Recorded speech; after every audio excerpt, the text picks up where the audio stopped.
ಮಾಡ್ಕೊಂಡು ಅರ್ನ್ ಮಾಡೋ ಆಮ್ಸ್ಟರ್ combat coins withdrawal ಹೆಂಗ್ ಮಾಡೋದು ಅಂತ ತುಂಬಾ ಜನ ಕೇಳ್ತಾನೆ ಇದ್ರು. ಆಕ್ಚುಲಿ ಆಮ್ಸ್ಟರ್ ಕಾಂಬ್ಯಾಟ್ ಇದೆಯಲ್ಲ, ಈ tap and earn coin July month ಅಲ್ಲಿ ಎಕ್ಸ್ಚೇಂಜ್ ಲಿಸ್ಟಿಂಗ್ ಆಗ್ತಾ ಇದೆ. ಅಲ್ಲಿ ತನಕ ನೀವು ಕಾಯಿನ್ಸ್ ನ ಕಲೆಕ್ಟ್ ಮಾಡ್ಕೊಂತಾನೆ ಇರಿ.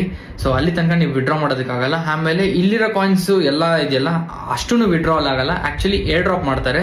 ಸೊ ಯಾರು ಎಲ್ಲಾ ಟಾಸ್ಕ್ ಕಂಪ್ಲೀಟ್ ಮಾಡಿರ್ತಾರೋ ಅವ್ರಿಗೆ ಏರ್ ಡ್ರಾಪ್ ಆಗುತ್ತೆ. ಸೊ ನೀವು ಆದಷ್ಟು ಕಾಯಿನ್ಸ್ ನ ಟ್ಯಾಪ್ ಮಾಡಿ ಕಲೆಕ್ಟ್ ಮಾಡ್ಕೊಂಡಿರಿ. ಸೊ ಇವಾಗ ನಾನು ಫಸ್ಟ್ ಇದು ಟಾನ್ ವಾಲೆಟ್ಗೆ ಕನೆಕ್ಟ್ ಮಾಡಬೇಕಾಗುತ್ತೆ. ನಿಮ್ಮ ಆಮ್ಸ್ಟರ್ ಕಾಂಬ್ಯಾಟ್ ಆಪ್ ನ, ಈ ಟೆಲಿಗ್ರಾಮ್ ಆಪ್ ನ ನೀವು ಟಾನ್ ವಾಲೆಟ್ಗೆ ಕನೆಕ್ಟ್ ಮಾಡಬೇಕಾಗುತ್ತೆ. ಇವಾಗ ವಾಲೆಟ್ ಕನೆಕ್ಷನ್ ಹೆಂಗೆ ಅಂತ ತೋರಿಸ್ತೀನಿ, ಫಾಲೋ ಮಾಡಿ. ಟೆಲಿಗ್ರಾಮ್ ಅಲ್ಲಿ ಆಮ್ಸ್ಟರ್ ಕಾಂಬ್ಯಾಕ್ಟ್ ಓಪನ್ ಮಾಡಿ. ಇಲ್ಲಿ ಬಾಟಮ್ ಅಲ್ಲಿ 5 ಆಪ್ಷನ್ ಇರುತ್ತೆ, ಎಕ್ಸ್ಚೇಂಜ್, ಮೈನ್ ಅಂತ. ಲಾಸ್ಟ್ ಅಲ್ಲಿ ಏರ್ ಡ್ರಾಪ್ ಮೇಲೆ ಕ್ಲಿಕ್ ಮಾಡಿದ ತಕ್ಷಣ ಕನೆಕ್ಟ್ ಯುವರ್ ಟಾನ್ ವಾಲೆಟ್ ಅಂತ ಇರುತ್ತೆ, ಕ್ಲಿಕ್ ಮಾಡಿ. ಇಲ್ಲಿ ಮೈ ಟಾನ್ ಕೀಪರ್, ಮೈ ಟಾನ್ ವಾಲೆಟ್ ಅಂತ ಇರುತ್ತೆ. ಮೈ ಟಾನ್ ವಾಲೆಟ್ ನ ಡೌನ್ಲೋಡ್ ಮಾಡ್ಕೊಳ್ಳಿ. ಇಲ್ಲಿ ನೋಡ್ಬೋದು